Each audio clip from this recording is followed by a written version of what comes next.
All right, thank you, Tim, for that introduction. As he mentioned, myself, Terrence Rogers, I'm the president of community lending at Carrollton Bank, and I have my counterpart, Justin Sadler. He's my right-hand man, and we've been working with St. Louis Community Credit Union for 12 years, helping folks just like you purchase homes. First-time home buyers is kind of our forte because, as you know, at the credit union, they're all about helping their members with credit, purchase homes, buy cars, just everything in the community. And there are a lot of resources that are out there that a lot of people just don't know about. So this class, Tim and Justin and I, we got together and we decided that we wanted to bring a class out for folks that really want to find out more about purchasing a home. So that's what we're going to do. Anybody heard of Carrollton Bank in here? All right, you guys probably saw some commercials or? All right, so yeah, so I've been lucky enough to been tasked to be in a few of those over the years. In fact, we've had a couple of the St. Louis Community Credit Union members that have purchased homes actually sit in on those commercials. So hopefully one of you guys will be next, right? All right, so one of the big things that we like to talk about with home ownership is building wealth, right? So how much is rent right now on average? 1,500. Anybody have a different number? 1,500. How much?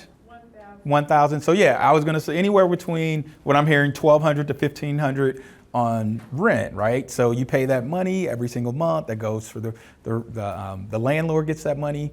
He pockets that money. He actually is also earning equity in his home, right? That he can tap back into to purchase, whether it's if he wants to do education, buy a car, or use that money to do other investments. It's just it's a way that when you own a house, you're building equity, right? So the big part of this home ownership piece is building equity. So that $1,500 that you're sending in every month to a renter, we want that money to go back to you because you can tap back into that money in the future. Who wants to be a renter? Who wants to be a landlord themselves later on, right? All right, be an investor. So that's a big piece. So you buying your first house, what you're going to find out is through this class, we're going to dispel a lot of myths. So if I was to ask you guys, how much money do you think you need to purchase a new home, by percentage? If you're going to buy a house, what percentage do you need to have down in order to buy a house? Anybody? 3%. 10%? 3%?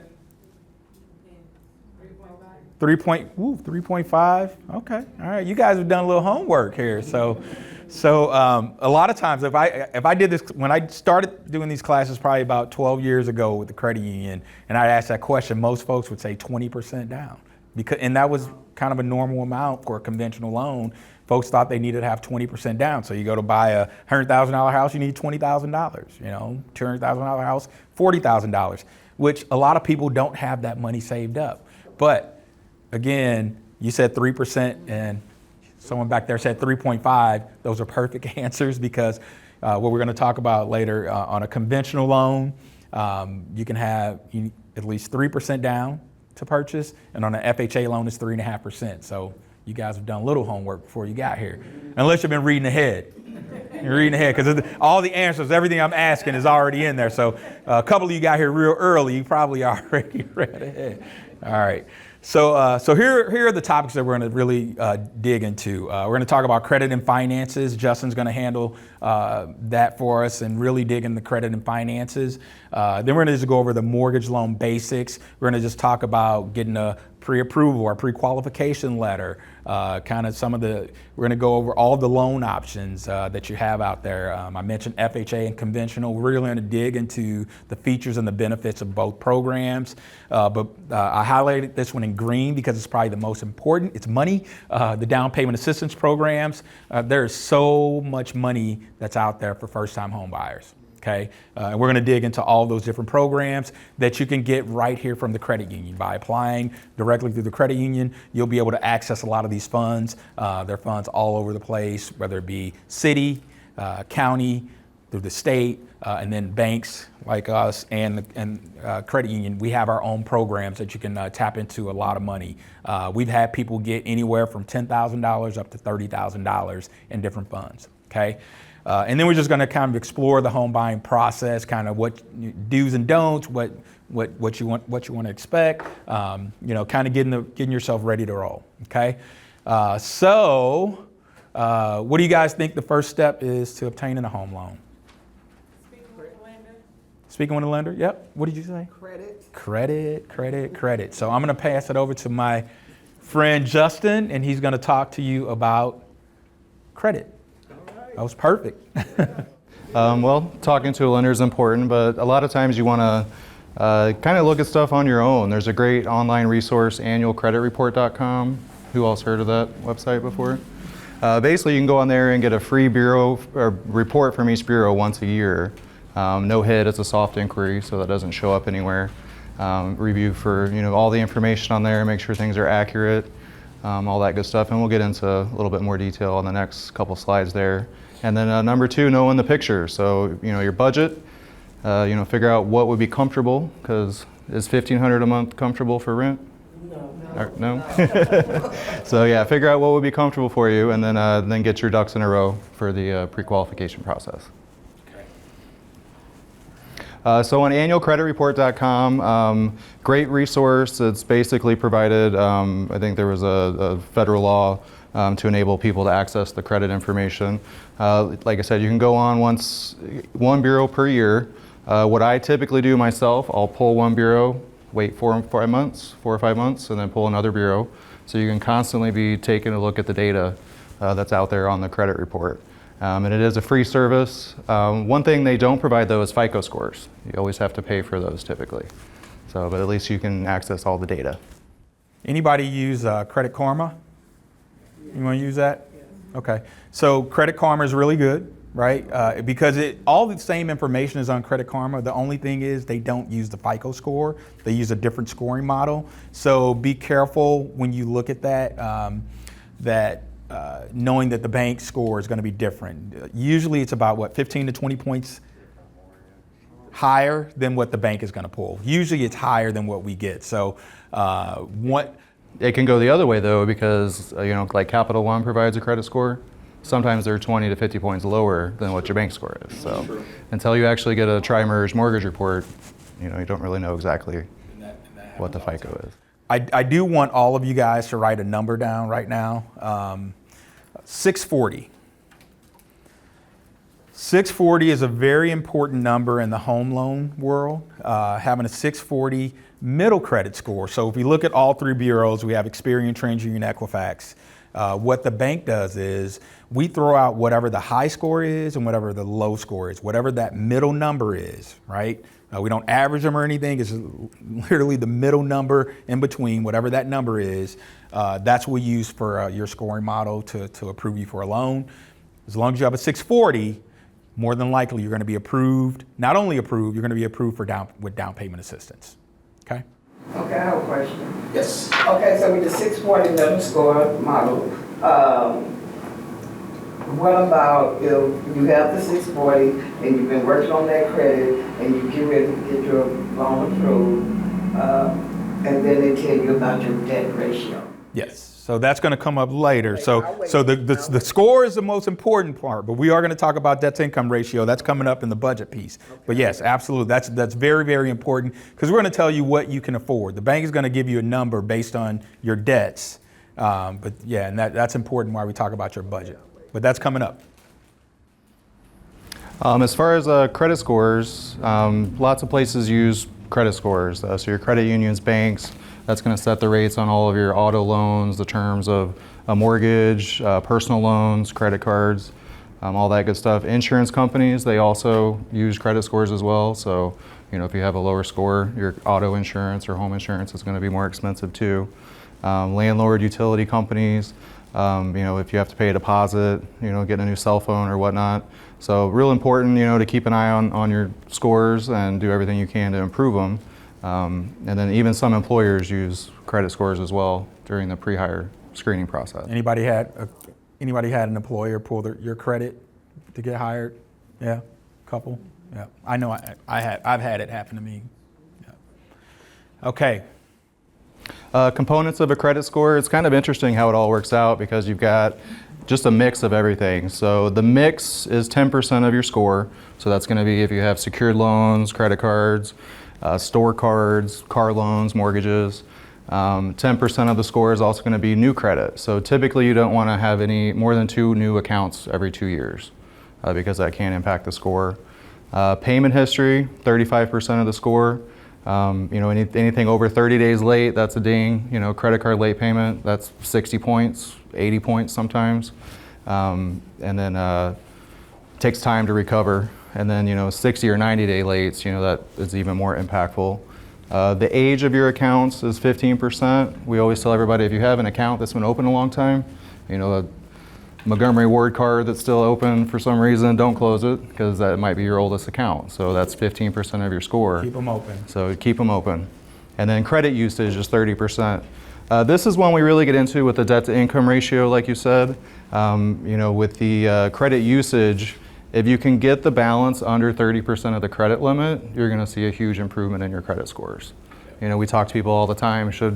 I think I'm ready. Well, do you have any bills you want to get paid? Then we can, revisit later on because, the higher your score, the better the interest rate is going to be. So that can be super impactful. So, and I like to piggyback on this. So if you guys look at this payment history and the credit usage, that's 65% of your score. So again, making sure that, and he's going to talk about getting your ducks in a row, but making sure that you have everything paid on time. Don't have any late pays. When you go to apply, you want to make sure that you're current on all of your accounts, right? The credit usage is a big piece as well. So we talk about that 640 credit score. Let's say you apply with us, right? And you have a 615, right? We can actually approve you with a 615 credit score. You just might not get the down payment assistance because we need that 640 for down payment assistance. The quickest and easiest way for us, we'll identify your credit usage and we'll tell you, okay, you have $1,000 on your Discover card, and it's a $1,200 limit. We're going to tell you if you can pay that down, as Justin said, down to 30% of whatever that outstanding balance is, more than likely you'll get a bump on your score. And we'll look at your entire portfolio of credit, and we'll tell you. We can actually run a report that will tell you with pretty good certainty, somewhere between 85 to 95%. If you pay down these credit cards, you will increase your score to that 640. Because our goal is to help you get to the money. We want to help you get to the down payment assistance money that we're going to talk about later. The other thing is, the big thing about this is just a computer algorithm that's looking at you guys. So it's not like an underwriter or anything kind of subjectively saying this or that. They're just looking at how you make these payments on everything and what those balances are. I like to tell people when I do this class for a lot of younger kids in high school or college, and I just tell them this is basically your report card. All right, you go to school and you take a test and you get how you make payments, how you handle your credit. It's just like getting a grade, a B, C, or D. It's the same thing for credit. Okay, that makes sense? Okay. So in a credit report, it's going to have all of your identifying information, employment history, all list of your creditors, bankruptcies, public records, any inquiries, even the soft inquiries, because when you pull your own report on like annual credit report, it'll show you all the companies that have pulled your credit behind the scenes to market to you. And then as far as who can look at your credit, mortgage, banks, brokers, auto lenders, landlords, employers, insurance companies. The insurance companies, that's becoming more and more common lately with all the losses, so just something to point out there. And then as far as a credit score, when you talk about a credit score, that's the FICO. And the FICOs can range 300 to 850. I think the highest I've ever seen was 839 in all my years. Target score is 720. At a 720, you're going to get the best possible rates on a mortgage. So that's pretty much across the board there most of the time. And then we've got the scale. The scale is cool. It's funny you mentioned the 839. Mm-hmm. So I had an older customer a couple months ago. I went out to their house and talked to them about their credit. They're old school. They didn't want to put anything online. They wanted to meet in person and see and touch a person. So they were retired. I go out there and I didn't know what their credit is going to be. I have my laptop. I pull their credit, and I'm like, hey, who thinks they're going to have the highest credit score? And the guy was like, me, and the wife's like, no, I'm definitely gonna have a higher credit score. So pull credit, sure enough, This guy has like an 825. So I'm like, ooh, you're in trouble, right? You're in trouble. He's got an 825. I was like, I don't see 8 anything usually. Usually if I'm in Very the rare. 700s, it's pretty good. But she had an 825, or he had an 825.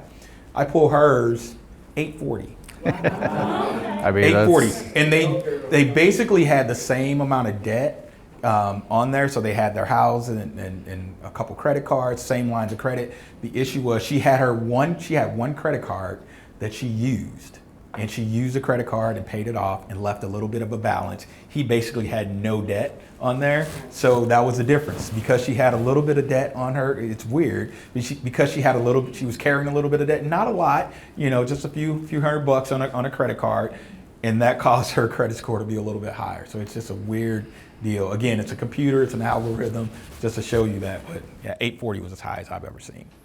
on the other end of the spectrum, what if you don't have a score? That's actually can be a really good thing when it comes to getting a mortgage. But sometimes you can get denied for credit cards and loans. That doesn't mean you've done anything wrong. It's just there's not enough information on your credit report to generate a score. Funny story with this, we had actually a credit union member, I think it was last year, pre-qualified for quite a while, got a contract, had to repull credit because credit's only good for 4 months, start to finish. Typically 90 days, so if you were on like day 89 and you get a contract, we'll try to get it done before we have to repull it. Anyway, so we repulled their credit, no scores. They just went away. So I got with the folks at St. Louis Community Credit Union, opened up a secure or an unsecured loan for $200. They reported it the next week, we repulled her credit, boom, she had a house the next week. So, no credit's not a bad thing by any means. And if you have no credit, some great things you can do, get a secured credit card, secured loan, credit builder loan through the credit union, a CD loan. Something that sometimes works is maybe become an authorized user on a family member's account. So if you have a family member that for sure has had on-time payments on their Bank of America Visa that's been open since 1982, maybe see if you can be an authorized user. That doesn't mean you need a card, but you just get added onto the account. And sometimes that data will report out to the bureaus. That's very helpful. Very. And then kind of a new feature, we all love technology so much. Experian Boost, this is something offered through Experian where you can link your bank account and every time you pay rent, it gets reported, cell phone bills, Spire bills, Ameren bills. It's just self-reporting those utility payments to show that pattern of on-time payments. So that's something you can do as well. That's been a really, really good one to help people boost their credit scores, just showing, because who doesn't pay their cell phone bill on time, right? Yeah, the nice thing with that too, we exclude all those. So that's not going to hit you when it comes to qualifying for anything. We just exclude all those payments. So. Right. Good stuff. Yeah. When you do look at your reports, disputing errors, you always want to dispute any information that for sure is inaccurate. And we'll get into a little bit more on the disputes later. But if you find information that's wrong, you want to send off a letter, or you can do online as well with each of the bureaus, and then also the creditor, so the lender, the bank, whoever. Keep all the documents. If they don't reply within 30 days, technically they have to remove it. The annualcreditreport.com, the what to look for page has a ton of detailed info on how to initiate those disputes. That's good. Any questions on disputes? Anybody ever disputed anything? Yeah. And was that successful for you? Were you able to get it removed? Yeah, because a lot of times there's some old stuff that'll come off and you've already paid it, they just haven't reported. Because what happens is on some of these things, you pay them and they've sold it to another collection agency, and the collection agency, and you paid the original person, and the collection agency hasn't caught up. So that's where we see a lot of the disputes come into play.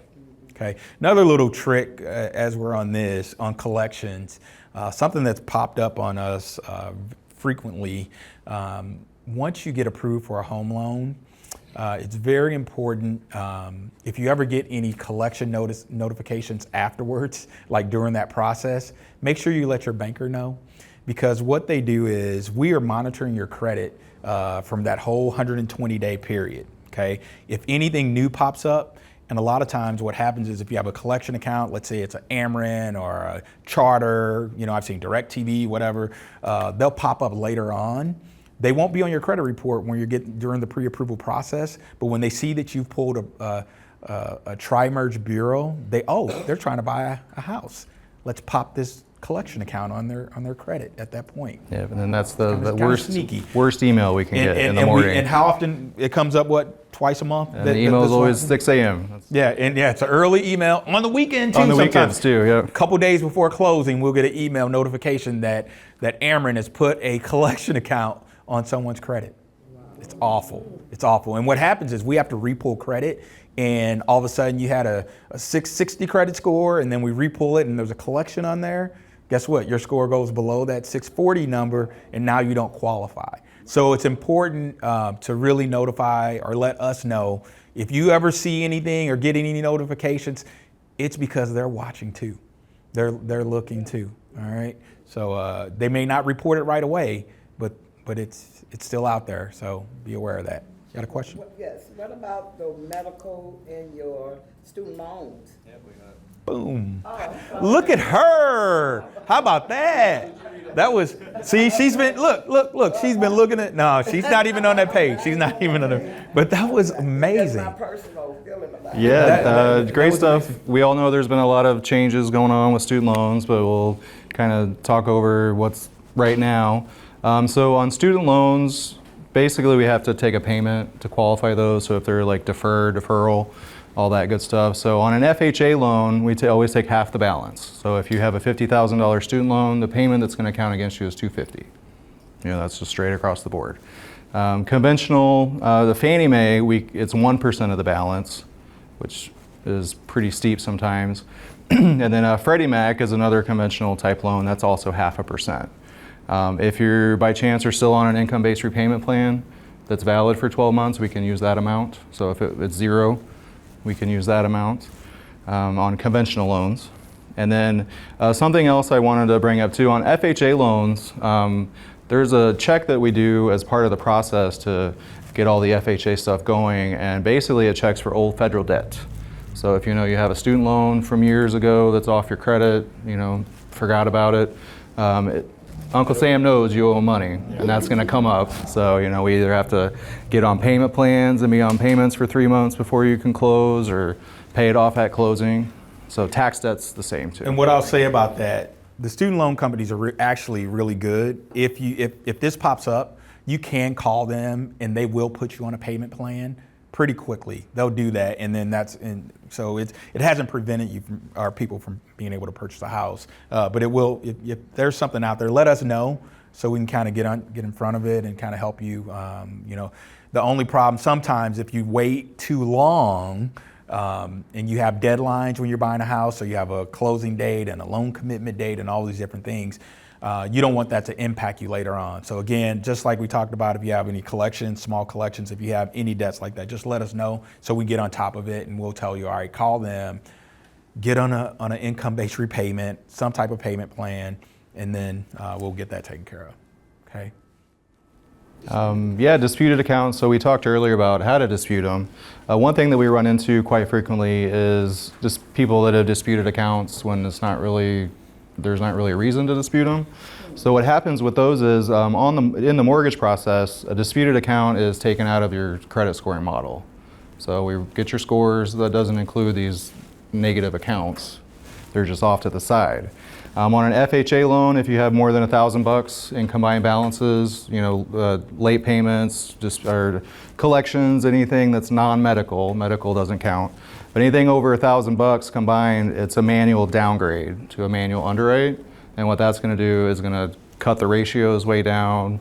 You have reserve requirements. It's a whole different animal. It'll lower your pre-approval amount. Quite a bit, yeah. By a lot. And you talked about medical, so he said non-medical because we actually ignore the medical bills, so they don't impact you at all, so you don't have to pay off any medical. As long as your scores are okay, we kind of ignore, our underwriting system, we ignore the medical bills. I think there's a situation where I think there's an amount that they will look at. Boom. So right now, not factored into did you read ahead too? I did. Not factored into the approval process, but they can negatively affect your scores. And that's going to result in higher rates and costs, essentially, at the end of the day. The current federal rules and policies are under review for changes, but as of this moment, today, anything under $500 is no longer supposed to be reported. So go back to, pull your credit report. If you see medical collections under $500, you need to contact that creditor or the collection agency and say, get that off my report. That's not allowed. Anything over $500 is reported after 12 months of non-payment. So you've got that 12-month grace period. And then if a medical collection has been paid in full, it's supposed to be removed completely from your report. So those are some nice new changes. Something else, from our last class, we wanted to kind of bring this up. Open your mail. If you go to the doctors, you get bills. 99.8% of the time, they're going to let you get set up on an interest-free payment plan. So if you send them $5 a month, they can't send you to collections. Yep. So just get ahead of it, because the collection accounts for medical will pop up during the process, and we have to repull credit. And then Terrence talked about earlier, the collection companies pay for that third-party monitoring. So they're just sitting out there waiting for that tri-merge to come, and then they send off the collection. So we have to cut checks at closing for collections more than we would like. So just keep on top of everything as far as those go. And then again, we have to repull credit if anything does come up. So, any questions on those? Any questions? A lot of good information on credit. Very important information here for you guys.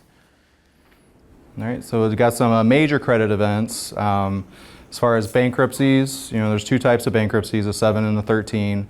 On an FHA loan, you need 2 years from the discharge date for a Chapter 7. So that's not from when it was filed, but when it was completed. And then Chapter 13, that's more of the payment plan variety. That's going to be 1 year from the discharge date. And then you have to have a positive payment history on everything and get permission from the court. So we do that not frequently, but it's... Yeah, I've closed a couple with Chapter 13 where they had to go back to the attorney or to the courts, and the courts or the judge would allow them to, based on their payment history, and usually it's a 12-month payment history. They want to see that they paid on time through the courts for 12 months, and usually they will give them permission if they've done that. And we have closed loans that way. And then it's kind of the same on conventional too, but anytime there's a bankruptcy, you ideally want to have no late payments after that discharge date. Maybe a one-off, nothing on a car loan, anything secured. Because what that does, again, it's all fed into that automated underwriting model. We run it through the computer, and then so it can potentially result in not being approved. On a conventional loan, Chapter 7 and 13, a little more strict, 4 years on a Chapter 7. 2 years on a Chapter 13, or if you didn't finish your Chapter 13, it's a 4-year period as well. And then if you file more than once in the last 7 years, it's a 5-year waiting period. So they're a lot more strict on the bankruptcies. Yep. Any questions on bankruptcies? The next major events, foreclosures, deed in lieu, short sales, and judgment. So an FHA loan, if you unfortunately had to let a home go into foreclosure, it's a 3-year waiting period. Now the caveat here, and it catches us up, it's from when the property is sold to a new owner. Not when the bank takes the deed, but when it's sold to the new owner. So sometimes a house will be foreclosed on, bank takes 8 months, a year to sell it, that's when the date starts. So you just keep that in mind. Conventional loans, 7 years across the board on those, 4 years for the deed in lieu, short sales, and then again you have to have credit reestablished. And then judgments, those require some specific handling sometimes. So if you have a judgment out there, it may not show up on your credit report, but during the process we have to engage title companies to do a title insurance policy to ensure that the deed and the property is free and clear. A lot of times those will show up on the title work. And then we either have to pay or get on a payment plan. So again, as we talked about earlier with the collections and stuff, if there's something out there, just bring it up. A good lender is going to want to know that information to work with you to We'll figure it out. We don't want any surprises at the end. We want you guys, if we know everything up front, we'll be able to kind of tackle it and not put you in a situation where you've put money into a house, pay for inspections and earnest money and all these things, and then all of a sudden you go to underwriting and all this stuff starts popping up like, hey, what about this? So we're wanting you guys to get that information to us up front so we can kind of help you on there. The cool thing about the FHA loan, if you guys kind of look on there, it's kind of a second chance loan if you think about it. On the conventional, you're talking 4 years after a bankruptcy before you can get a conventional loan, whereas on an FHA, it's 1 or 2 years. Even on a foreclosure, 3 years after that, because life happens, people get divorced, they lose jobs, or things just life, right? But you are able to still buy a house. It's not the end of the world, so it's kind of a second chance, and it's less strict underwriting process. I mean, you can technically get an FHA loan. So say you're not a first-time home buyer, right? Something happens, you want to buy another house. You could buy with an FHA loan. You can have a 580 credit score and buy. Okay, so but you would need to use your own money at that point. So that would be the difference on there. All right, but it is a good program. They have some caveats in there that'll really help you if you've had some of those financial hardships. Okay. All right, so circling back to with what you can afford in your packets there, we've got a budget worksheet. Budget worksheet. Yep, so you can list out all of your monthly expenses, utilities, all that good stuff. And then has anyone done a budget worksheet before? Anyone done anything like this? I highly recommend you guys take that home and kind of fill it out just so you can see how everything breaks down. Even us as the lender, we only look at your creditors. We look at your car payment, student loan, credit cards, things like that. There are expenses that are on there that we don't take into account. So when we talk about your affordability, we're going to give you a payment or approve you for a number that might be higher than where you want to be. All right. So you want to be comfortable with what you think you can afford. And if you write it all down, it's kind of eye-opening. You'll figure out how many times you've been going to Starbucks. If you have any of these little habits, you'll be like, man, I spent this much on that. So it'll kind of force you to kind of change some of your habits and maybe kind of cut back on some things and do some things a little bit less. And I said Starbucks because he's recording today. I say something. Streaming services, subscriptions out there. Hennessy? No, just playing. Yeah. Right. So knowing that payment that you're comfortable with is really important because we'll pre-qualify you for absolute maximum, but when you really look at it, you're like, oh my gosh, no, that's not. I can't afford that payment. So, and then from there, the next step is to gather your documents. There's a handout on there about kind of the general list of stuff needed, and then it's beginning the pre-qualification process. Yep. So if you look at that the ducks in a row paperwork on the right-hand side there, it lists out all the items that we typically need. You got your 30 days paycheck stubs, your W-2s, tax returns, bank statements. It's all listed out. Now it's case by case based on your income type. Anyone self-employed in here? Have their own business? All right, you got one person. Anyone work 2 jobs? Part-time and, okay. All right. The reason I say that, it's a little bit different for you guys. If you have a second job, the only way we can use that income is if you've been doing it for 2 years. Okay. If you've been doing it for 2 years consecutive, we'll give you credit for both jobs. If not, we're just going to give you credit for the one that you make the most money on, the full-time job. Self-employed, we're going to look at your most recent 2 years tax returns that you filed, and then whatever your year-to-date income is in the current year. We'll take a look at your bank statements to see if that income kind of is on pace. Those are the things we look at for that. Now, we look at your adjusted gross income. So we look after all of your expenses and taxes. So definitely pay attention. You do have to. We look at what you've claimed versus what your gross income. So if you get I don't know if you get a 1099 or if it's just cash that comes in. You just want to make sure when we're qualifying you that we can take a look at and see what you've been writing off, and we can kind of help you in the future. Say, all right, if you want to buy a house, you may not be able to write off as much because you get to these tax folks and they're just going to try to write off all of your income. So they're trying to help you so that you don't have to pay taxes, but it's going to hurt you when you go to buy a house. Okay, so keep that in mind. It's best to have a 1099 form. Well, if you have a 1099, that's just if you have a 1099. So like a realtor, for instance, a realtor would have they would get paid and they get a 1099 at the end of the year. Now some realtors will pay their taxes quarterly. You can pay out your taxes quarterly if you kind of know what you're going to be making. But if you don't, at the end of the, when you go to file your taxes, you're going to have to pay taxes on that 1099 income. Whereas on a W-2 person, your income taxes are being taken out every single month. Make sense? Okay. Anything else on ducks in a row? I think, when it comes to if you do have a 1099, typically if you're W-2, we'll look at whatever we need to get it done.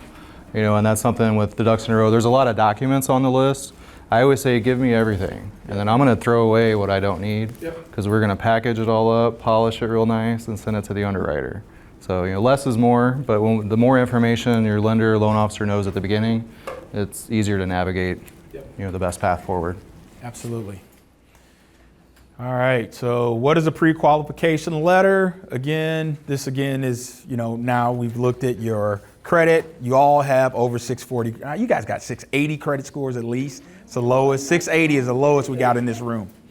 All right. So then we're gonna look at your income. We're gonna look at your assets, and that's where we're gonna determine your debt to income ratio. So we're gonna add up all those different numbers based on how much you've been paid, and that number is gonna determine how much you qualify for on a payment. Again, you guys are gonna have your budget on what you think you can afford. That number, usually what we can qualify you for, is usually a lot higher than what you guys even think. Kind of a general rule of thumb that I've always told folks, and it changes based on the interest rates, but on average, you can qualify for about 4.5 times whatever your gross salary is. So if you take your gross salary and just multiply that by 4.5, even in the rate fluctuations, that's typically how much the bank is gonna pre-qualify you for. So again, you know, if you make 50 grand, you're going to be around 250, 225 to 250 on a approval. And that approval is going to have a mortgage payment of somewhere around $2,200 to $2,300 a month. Even if you make $50,000, that's probably where we're going to approve you at. Now, it's case by case, because some people have more student loan debt, or, you know, I've pulled it and people have had like multiple car loans. Please don't get multiple car loans. Don't have 2 car loans at the same time. And please don't co-sign for anybody, because if you co-sign for anyone, we count that payment as your payment. Now, there's some rules on there that if we can prove that the other person is paid for 12 months consecutively, and it's kind of a hassle to do it, but we've done it, we can remove that payment against you. But typically, just don't co-sign for anyone, because that can really impact you guys. I have some stories I'm going to tell you later on about that. But we'll tell you how much is required for the down payment. So we've already established that our conventional is 3%, FHA is 3.5%. We'll tell you, go through the total payment, and then what we do for all members, everyone that applies at our bank or at the credit union, we're going to determine what down payment assistance programs you qualify for. Okay. You complete the application. For you guys, is everyone a member at St. Louis Community Credit Union? So you guys can apply directly through St. Louis Community Credit Union. You go right in there. You put your application in. Someone from the central processing group from St. Louis Community Credit Union will reach out, and they will request your income documents, like we just talked about.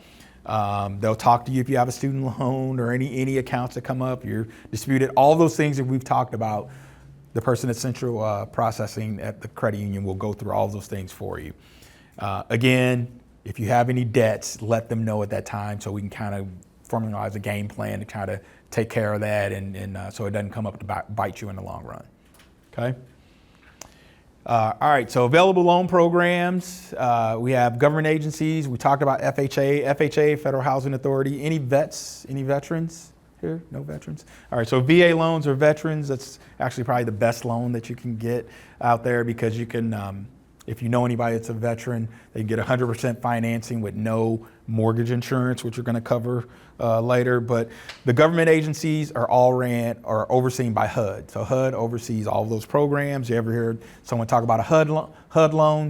You guys heard that term? All right. So all that is it was a loan that was previously owned by HUD, right, or owned by HUD, and maybe that person had a divorce or a foreclosure, and HUD is now, they went back and they remarketed and resold that house.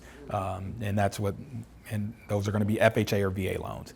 Now the conventional loans, you guys heard of Fannie Mae, Freddie Mac, you know, their brother and sister, and then their cousin is Sallie Mae. You heard of Sallie Mae, student loans. So they're all related. They're not government agencies, but they're government sponsored agencies, so they're backed by the government on there. So a lot of the bank, whenever you hear a conventional loan, it's one of these two places. And then you can also get loans through places like St. Louis Community Credit Union and Carrollton Bank, where we have portfolio loans where we don't sell them off to the government or for any of those other reasons. Now these loans are usually, what would you say, Justin? Kind of a one-off. Yeah, you might have some issues on a condo that might not be an FHA condo that the bank might be able to do the loan for you, and we just hold it on our books and not sell it to Fannie Mae or to FHA. We've had we have a specialty loan, a first-time homebuyer program where, let's say, we're going to go over income limits later, and there are some maximum income limits on our Down Payment Plus program, on MHDC, on St. Louis County, the city programs. There are income limits on all of those programs.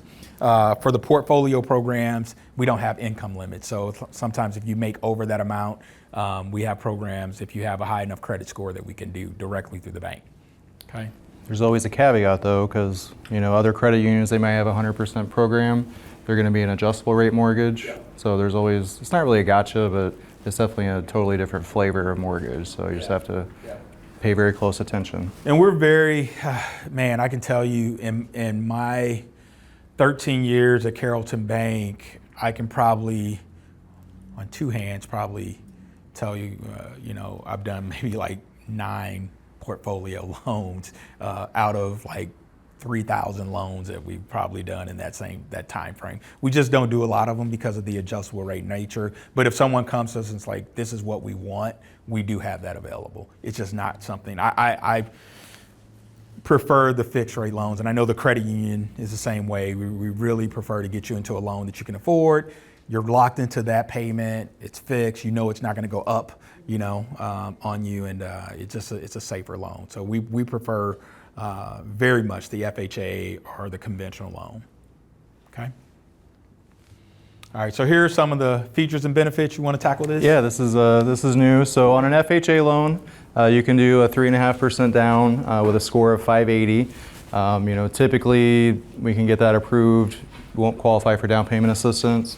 I put this on here kind of as a word of warning. There are very, very few lenders out there, but if you have like a 500 to a 580 score, you can do 10% down, but super rare that any lender is going to do it, and the rates are going to be sky high. So it's just not a not a good deal. So just spend some time working on your credit so you can get into the kind of the normal mortgages. Speaking of the debt to income on FHA, potentially we can go up to 55% with a higher credit score. But with that, that's 55% of your gross income. So after income taxes and 401ks, all that stuff, you might be bringing home 60, maybe 70% of your income. So that's going to wipe out all of your cash flow. You guys heard of the term house poor? Yeah, exactly. You don't want to go up to 55%. That would be taking a lot of your income. So I try to stay under that 50% threshold. In fact, we even go even lower. A lot of times we like to give approvals around 45%. But again, that's why one of the questions that I always ask, have you done your budget? What do you think you can afford? And I try to stick to that. I don't want you to go above what you think you can afford. What you think you can pay out in rent. Okay. So. That does come into play. Let's say if you're self-employed and don't have 2 years on paper with the IRS, well, maybe your spouse can get the FHA loan at the higher ratio, but you walk in knowing that payment is okay. Yeah. So that's really the only time you want to get above that 40% mark. That's the exact situation that we'll say, okay, we know there's a spouse, there's more income coming in, but we're not able to use it, or that person that's been doing a part-time job, right? But we can only use the one income. Maybe we'll stretch for that person, but that's pretty much it. Yeah, because at 55, you're just house poor. Yes. A garden hose is $59.99 at Home Depot if anybody's bought a hose lately. So just as an example, once you get in, there's going to be a lot of expenses that you didn't think of. FHA loans, they do carry an upfront mortgage insurance premium. Basically what that is an upfront insurance policy. It's tacked onto the loan at closing and sent off to HUD. Just kind of the insurance pool, to insure against defaults. And that's required on all FHA loans, regardless if you're doing 20%, 30% down. FHA is also going to have a monthly MIP or mortgage insurance premium, and that's added to the monthly payment. And again, that's regardless of the down payment amount. Now, one thing with FHA that's really nice, let's say you have a 640 score, you get down payment assistance. Well, we can look at conventional loans. FHA, the premium is like 0.55 now, 0.55%. Well, conventional is going to be like 1.78%. So your monthly payment is going to be way higher because they have a private mortgage insurance. So a lot of times FHA is a better deal. And then not only that, with that upfront premium, what you're really doing, you're actually getting a lower interest rate too. The rates are about a half a point lower on an FHA loan versus a conventional. So even though you're paying that premium that's not on a conventional loan, it's almost like you're buying your rate down because you're getting a half a point lower. So with the PMI or the MIP and the upfront premium and the lower rate, the FHA, I would probably say for my first-time home buyers, about 75% of them do an FHA because of that, because of the payments are lower, right? And this is your first house. You're going to buy another house. You might, we talked about earlier building wealth and having equity. Usually you buy the first house and then you have equity in the next house. You can do a conventional loan, put 20% down. You don't have to worry about PMI, okay? And that's how it goes, because you'll have equity from the first house that you can put down on the next house. Okay, I've done that 6 times. All right, first house, sold it, made a profit. I put 20% down on my next house. Next house, I just kept doing that, and I was able to keep the money, build wealth, and that's how it goes. Did that 6 times. Something else too that's nice on FHA, let's say you find a 2-unit that you really like, you can live in one and we can look at the rental income on the other unit. So it's kind of house hacking. It's a great way to get into a property, build that equity, and then buy another house someday. And then you have 2. And the really cool thing about it is you can buy a 1 to 4 family property with an FHA with that's still that 3.5% down.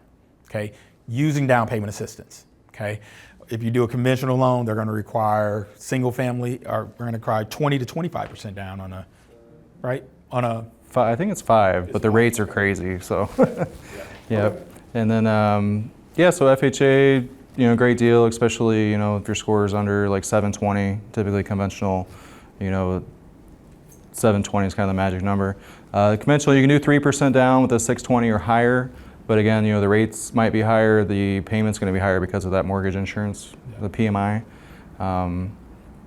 The caveat with doing the 5% down on a multi-unit, you can't use any rental income, so you got to qualify for the whole thing. It's a rental income. Mm-hmm. And then typically conventional as well, you can have a debt-to-income ratio up to 49.9. I sent out a pre-qualification letter earlier today at 49.82%. Had to work that one a little bit, but it is possible. They don't have the upfront mortgage insurance tacked onto the loan. And then there's no monthly PMI or mortgage insurance if you do 20% down. The nicest thing about conventional is in the long term, once you pay the loan down to 20%, that PMI goes away. So your payment will drop down a little bit. Another thing too, they're going to carry the higher interest rates. So definitely look at all the options, and that's what we like to do. But loan options, down payment assistance programs, we just want to look at the whole picture to see what the best deal is. And that's something that we do for you. We'll tell you both options, FHA or conventional, which one works the best for you. Okay. All right. So we kind of covered all of these. Again, low down payment. We talked about the 3.5%, low interest rate. That term's kind of relative right now, low, but low credit score. We always say, love the house, date the rate. There you go. So you can always refinance it later. So. That's exactly right. But these are some of the benefits of all the loans. So. Okay. All right, so this is what we really came here for. All of that other stuff was just kind of talk to get you to this point.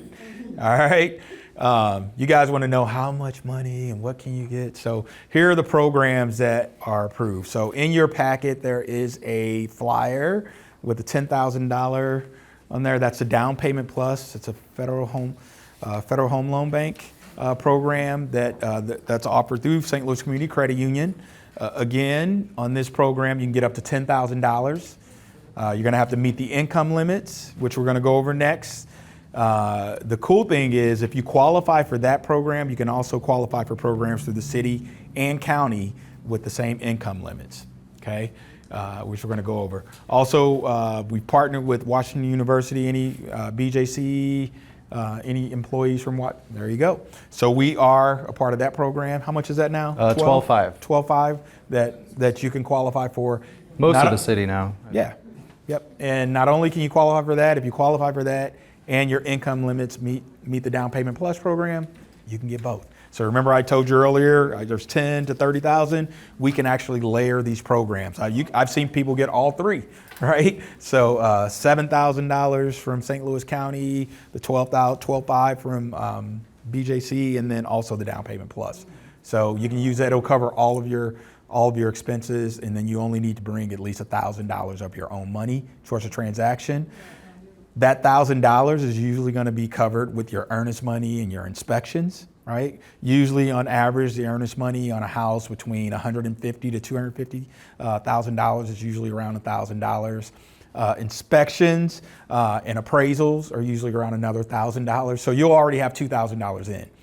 If you guys want to write down a number that I always like to tell people to have kind of saved up, and you might not even need it, because my closing earlier today, we wrote them a check for $1,500 back today, because they didn't need any cash at closing, but they had already they had put enough money down in earnest money and inspections, so we were able to give them that money back, all right, because we have multiple down payment assistance programs on there. But the number that I always like to see is about $3,000. If you have $3,000 saved up, and we probably won't need to use it all, but if you have that saved up, that's in a savings account, just sitting there, we can usually get you approved if you qualify for these programs, okay? And we've done it with less, but that's kind of a number that I like to look at, because I know you're gonna put earnest money and need it for inspections. And then we wanna have some money kind of left over. So we're using $2,000 for, anybody heard of earnest money? Earnest money? All right, so earnest money, when you are under contract for a house, earnest money is a good faith between you and the seller. The money goes to a title company. The title company will hold that money in escrow until you close, and then that money goes back to your loan transaction. Okay, so that's how you can get credit for that $1,000. And that's what happened today. This person had put actually $2,000 down, but only needed $500 after all the down payment assistance. So we gave her $1,500 back in her earnest money. So that's how it works. Pretty cool. Again, middle credit score 640 is the key. So that's that number we talked about earlier. And kind of piggybacking on that 640, so again, we run everything through an automated underwriting program.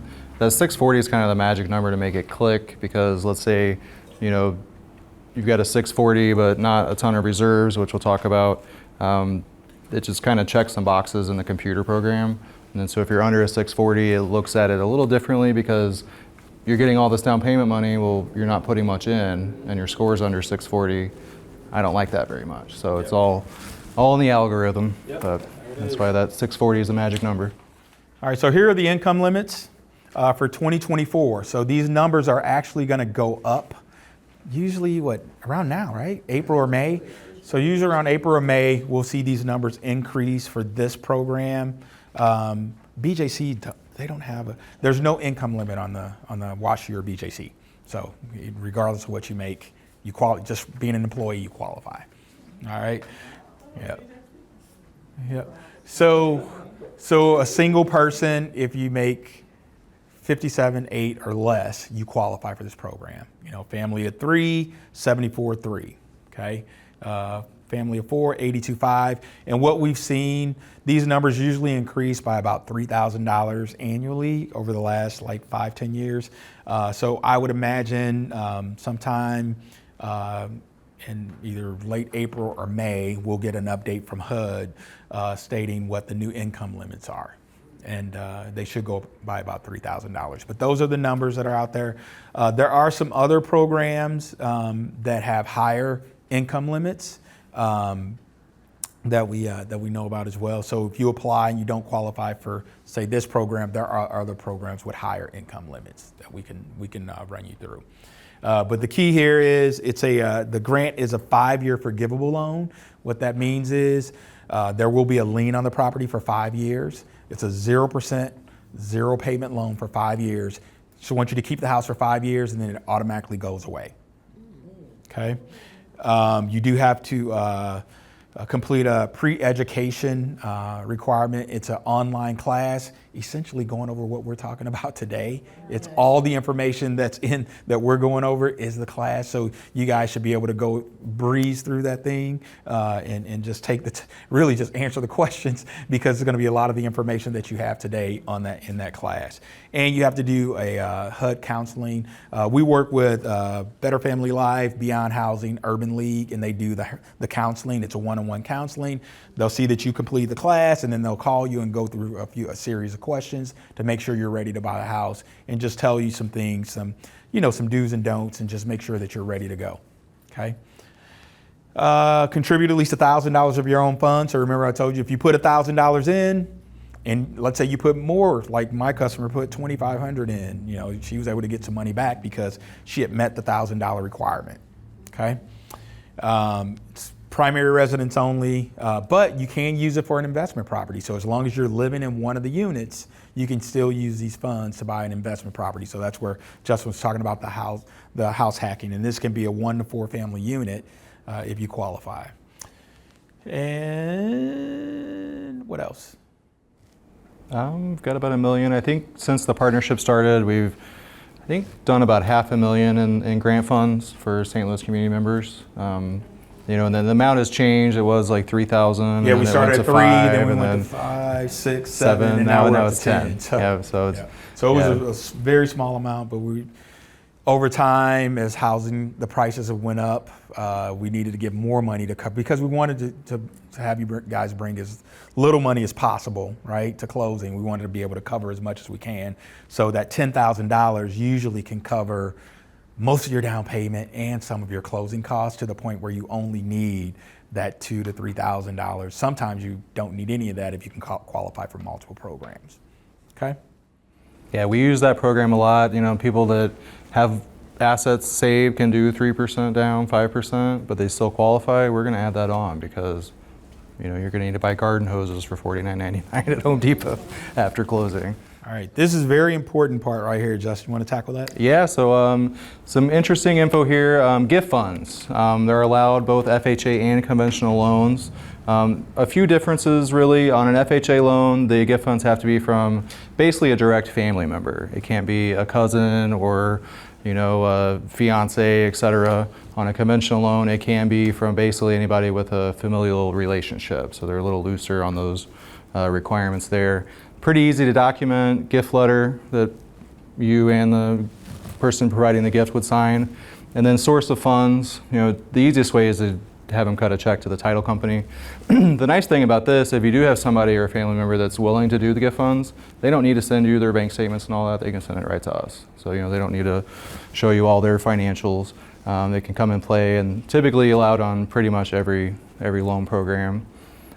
Something else too that's really important is seasoning of funds. Raise your hand if you have mattress money at home. Mattress money. Mattress money? So basically, to be used for a down payment, it needs to be seasoned for 60 days. So that's going to be a bank statement that starts with, say, $3,000, ends with 3, and then another month that's 3 and 3. Basically, just needs to be seasoned. Any large deposits during the process, that's one of the worst things you can do, is start throwing cash in the bank, if you're in the middle of everything. On an FHA loan, 1% of the purchase price, so purchase price of $150, anything over $1,500, you're going to have to source. So you're going to have to receipts on everything, basically. And a conventional loan is anything over 50% of your monthly qualifying income. And so it's real important, if you have money in, get it in the bank, let it season, St. Louis Community Credit Union, somewhere in a bank that you can access it, but just kind of leave it sit there. And again, too, with those large deposits, that's probably the worst part about working in our line of work, is trying to source money coming in. Yep. So just get it in the bank. And then adding to that, with those seasoned funds, that's going to come into the reserve realm. Basically, reserves are money left after closing. So you write a check for, you spend your $1,000. What do you have left after closing? That's going to be checking, savings, retirement accounts. And again, like we said earlier, on that ducks in a row sheet, give us everything. Because what happens is we plugged in all that information and delete what we don't need. But let's say you have a 401k account for $4,000 that you forgot about, but you know it's out there. we can put that in, and that's going to strengthen the automated underwriting profile. So, you know, the more the better when it comes to reserves. Make sense? Yep. So if you got cash now and you're trying to buy a house, put it in the bank. You guys all have accounts here, so let's put it in the savings account and just leave it there. Okay? I want to go back to gift bonds. Yeah. Now, gift bonds, could you elaborate what that is now? You have a family member that wants to give you some money. I mean, what would that be considered as an income or? No, I mean there are quite a few IRS regulations regarding gifts and things like that. Don't want to get into it too much, but if a family member gives you, let's say, $4,000 to cover the closing costs, that's between both of you. So the St. Louis community, Carrollton, we're not going to send you a 1099 form, when you do your taxes or anything like that. So our big thing here is you guys have been here, right? You've listened to everything we're talking about. We don't want you to do any of these things, all right? You ever hear about people talking about how it's been a nightmare, this mortgage process, buying a house has been a big headache. You guys shouldn't have to go through any of those things because of this, all right? These are the 10 commandments of buying a house. Now, once you're approved, you don't do any of these things, all right? And the reason we have this list is because all of these things have happened to us or to clients to hurt them. Yeah. You said once you're approved. Yeah. You can change jobs. Yes.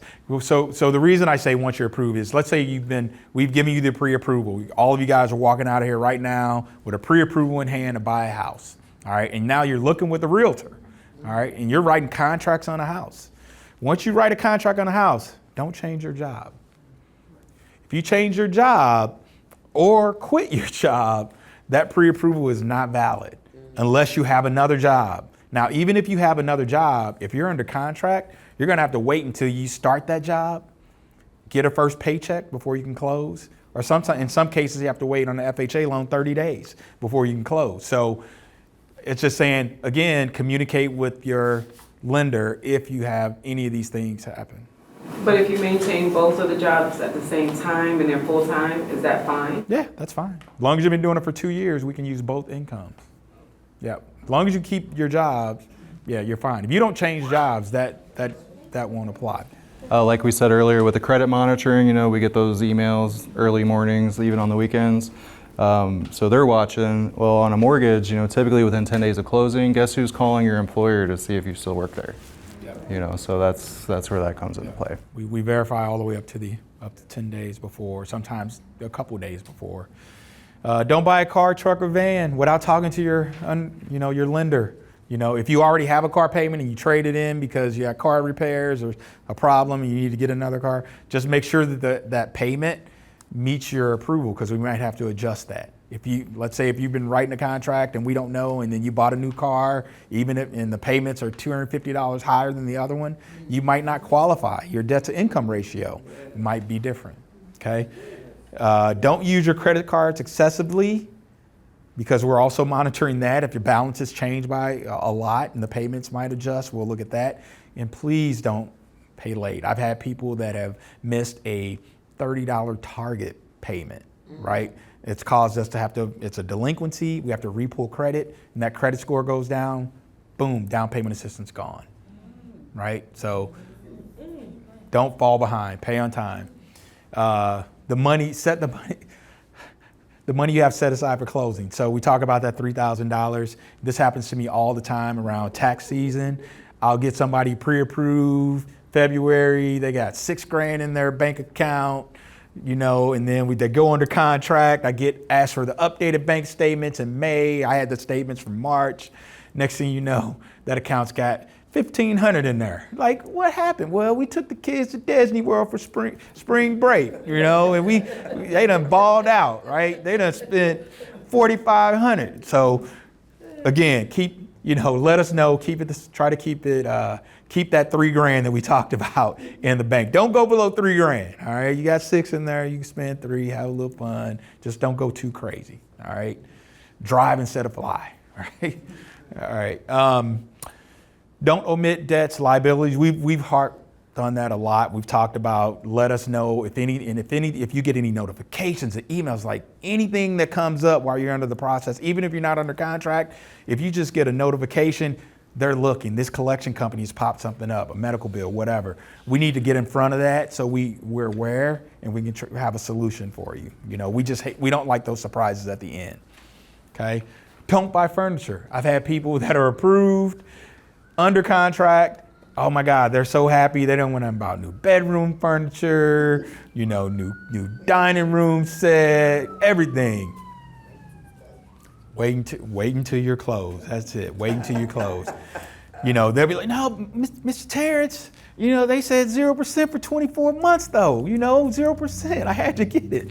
No, if they pull your credit, then we have to re-pull your credit and see that account or count that payment against you and it could impact your debt to income ratio. All right. Don't originate any inquiries again on your credit. Try not to go out and apply for anything while you're under contract.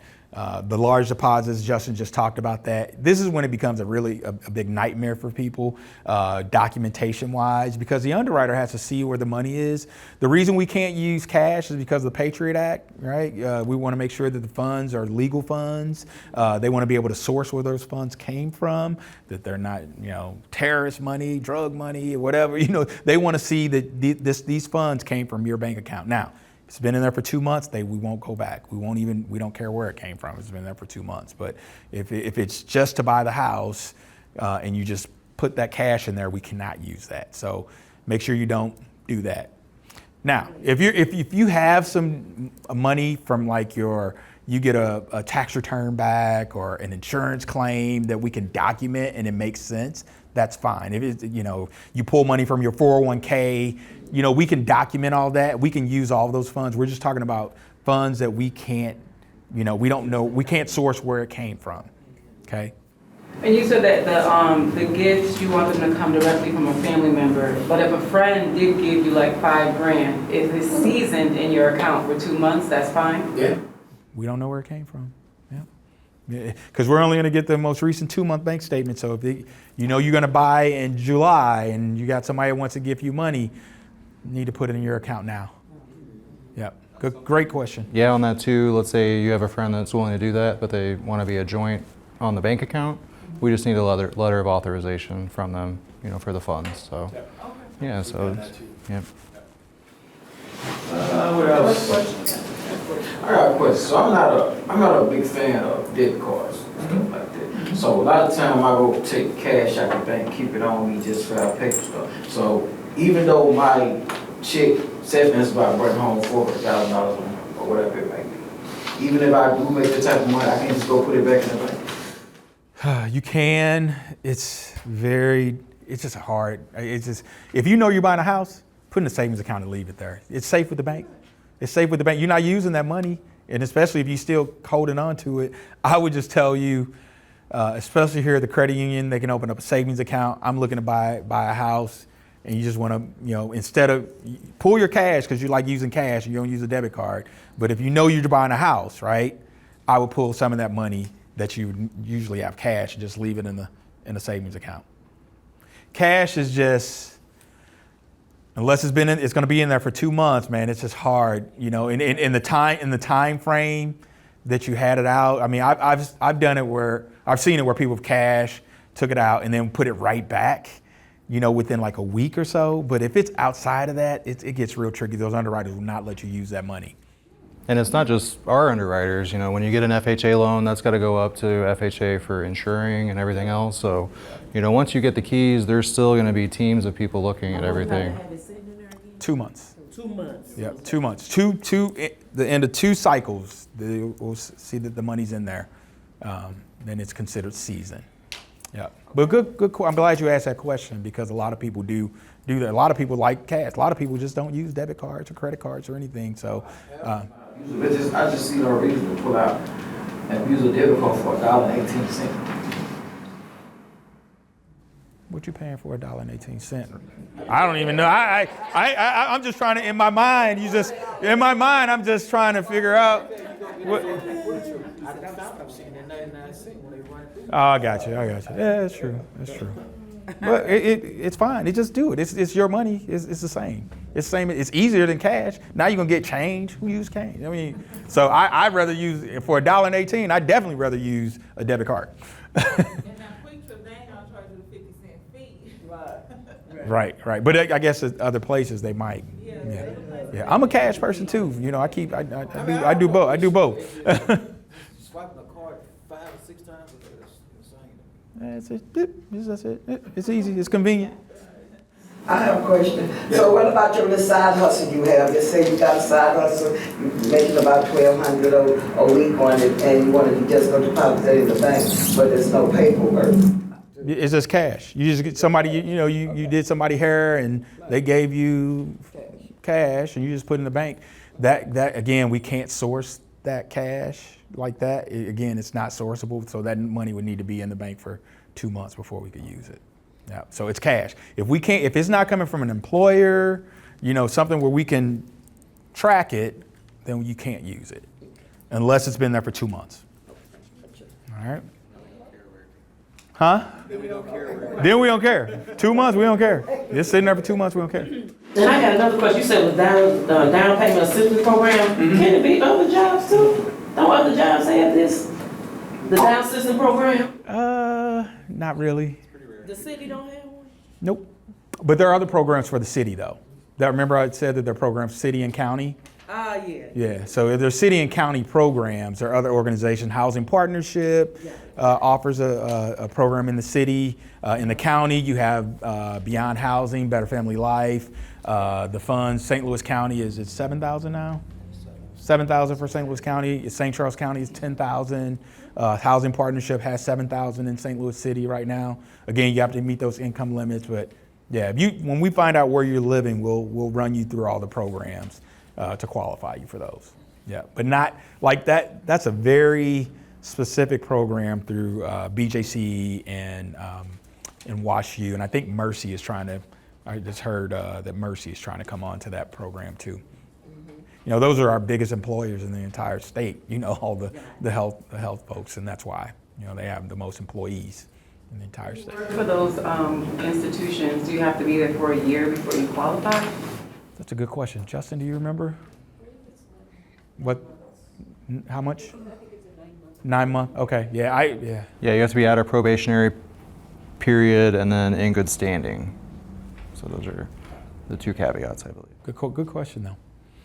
Last thing we talk about the cosign. Don't cosign for anybody. It's my last one, but I this is a painful one for me because it's happened multiple times. And last year, well, it's probably 2 years ago, the most recent time it happened. I had a young lady that was under contract, ready to close. She was a week from closing, and she's single mom because she was divorced, and she was buying a condo. Extremely happy for her. She had a little son. And her ex's mom, so her ex-mother-in-law, was helping with her son, picking him up from daycare when she was working late, and she picked him up. And she had a great relationship, amazing relationship. So her car broke down, the ex-mother-in-law. So ex-mother-in-law's credit wasn't the best. But she really depended on her and wanted to help her. So she's like, hey, if you go find something, I'll co-sign for you. She didn't call me or tell her realtor or anyone, but she went and co-signed for her ex-mother-in-law a week before closing. Week before her lease was coming. Her lease was up. She needed to move. It was just like the perfect storm of like the worst scenario. And she co-signed for a car, and it was like on a Friday. And she called us, and we got an inquiry, like Justin talked about, because we got over the weekend. It was early in the morning on a Saturday. Hey, there was an inquiry at a car dealership. Did you buy a car? Oh no, I didn't buy a car. I just co-signed for my ex's mom because I needed help. Like, you co-sign? No, you can't. You can't do that. We close next week. You can't do that. So luckily in this scenario, it was really, really hard. We got a hold of the financing manager because it was on a Friday late. We got everything Saturday. We started calling over the weekend.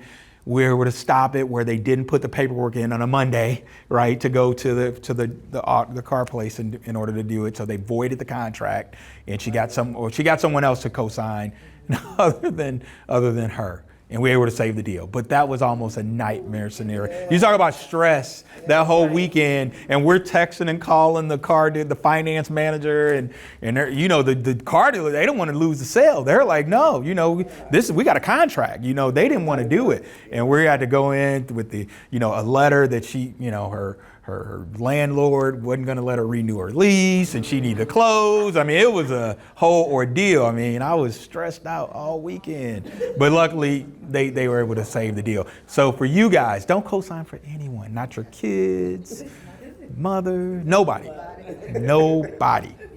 Okay? That's good for lenders to know so hard to make sure, what the home buyer wants, they can get. So this is.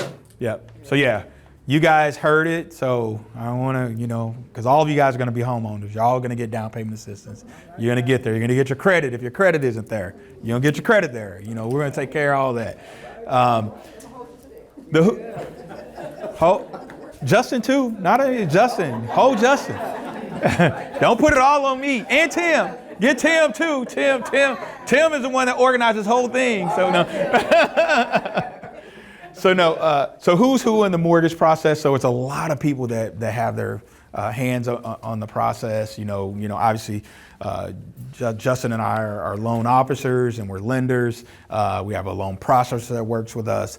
The loan servicers who you'll make your payments to at the end of the process. You'll have your realtor, an appraiser, inspector. So a lot of people have their hands into getting you into a home. You just want to make sure that you trust the people that you work with. They're going to be your team. If you don't trust them, go somewhere else. Or you get a realtor and you're not getting those warm and fuzzies that they have your best interests.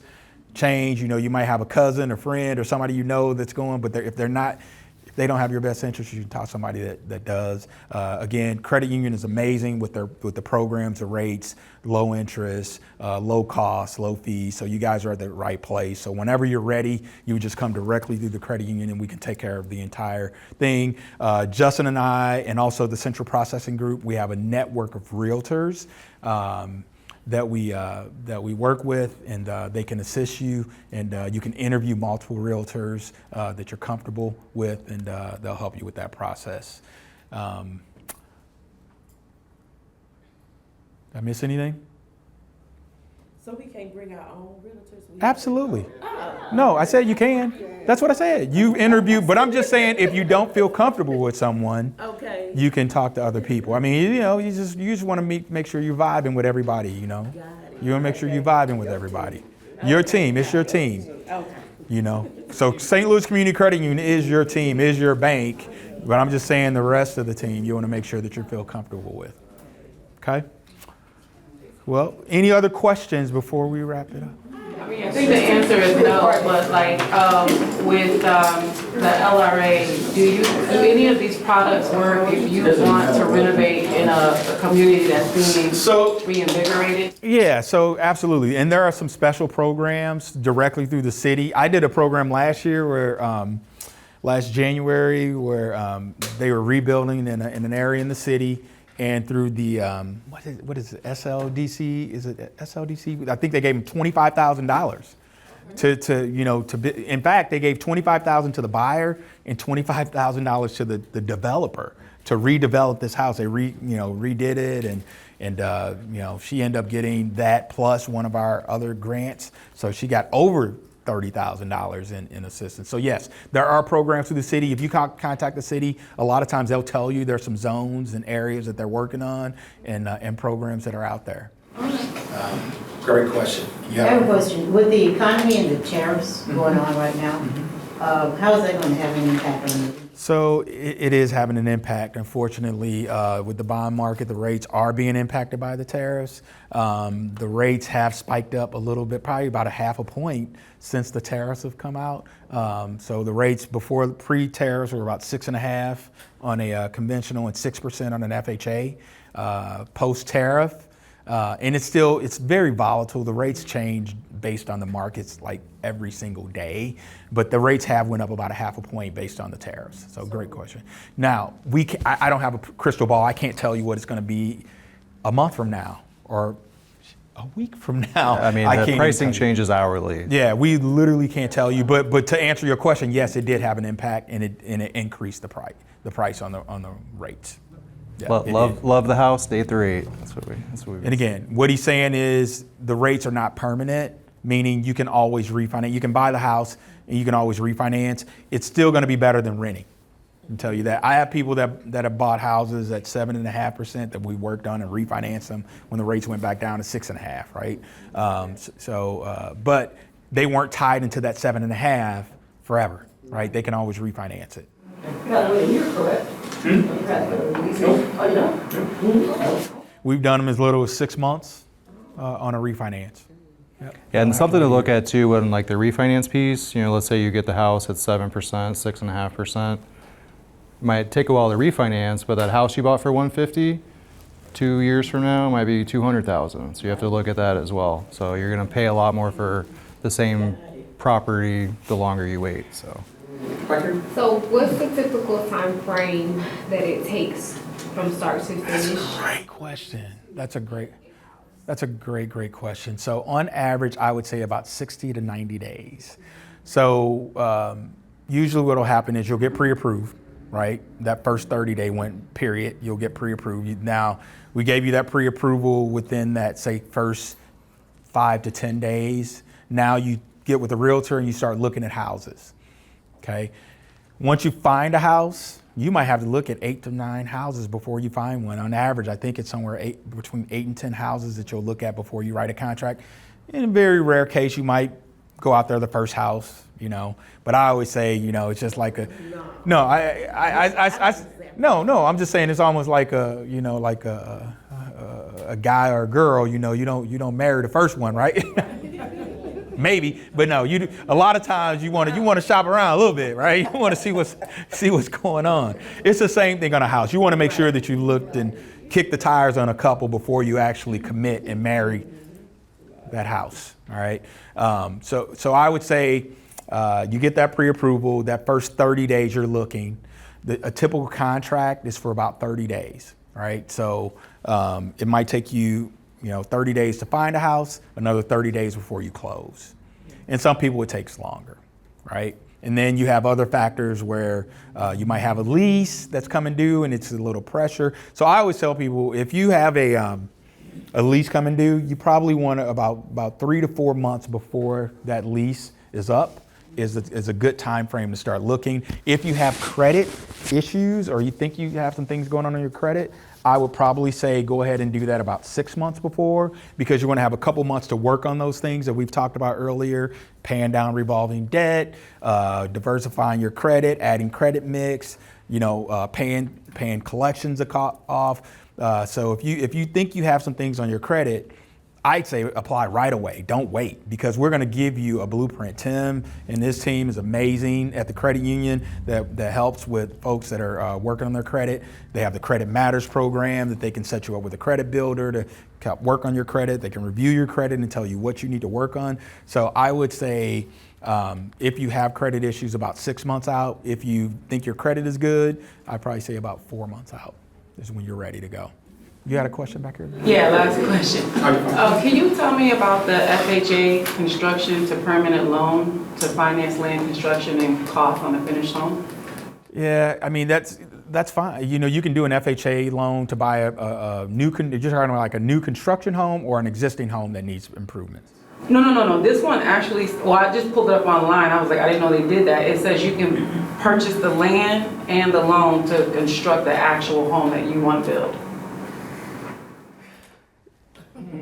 That's very, very, for this class, I wouldn't even, it's very, very rare. Now you can use let's say if you have a builder, a land loan, it's a complicated loan. It's probably, our land and construction loans are probably our most complicated loans that we do. And I wouldn't encourage that for a first time home buyer.